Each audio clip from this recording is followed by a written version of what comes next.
Çdo ditë më shumë se 1.000 fëmijë në mbar botën diagnostikohen me kancer, duke bërë kështu që kjo sëmundje të jetë një ndër shkaktarët kryesor të vdekjeve. Sipas mikëve specialistë, faktorët të cilët ndikojnë në shfaqjen e kancerit tek fëmijët janë disa.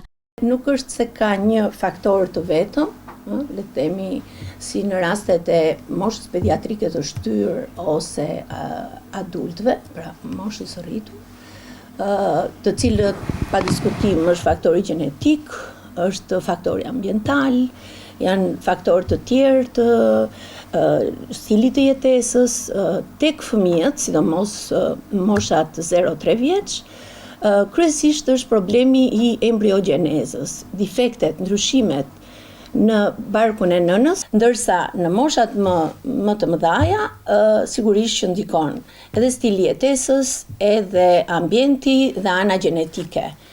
Ndërsa në moshat e vogla është vetëm 10% ana gjenetike. Mikja onkohematologe Mirela Xhafa thotë se kanceri më i shpeshtë në moshën pediatrike është leuqemia akute, e cila zë rreth 50% të rasteve, ndërsa jep disa këshilla për kapje në kohë të hershme të tij.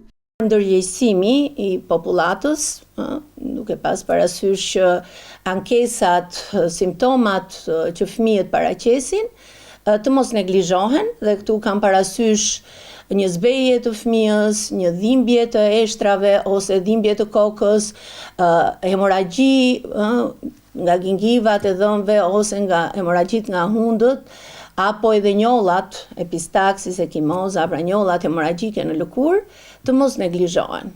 Duhet me njëherë tek mjeku i familjes dhe pastaj t'i referohet mjeku specialist, onkohematolog. Kanceri më i shpeshtë në moshën pediatrike është leuqemia akute. Zë rreth 50% të rasteve dhe është kanceri që ne më së shumti trajtojmë gjatë përditshmërisë tonë. Sipas të dhënave të Organizatës Botërore të Shëndetësisë, Shqipëria renditet e 6-ta mes 48 shteteve europiane për vdekshmërinë më të lartë të fëmijëve nga kanceri.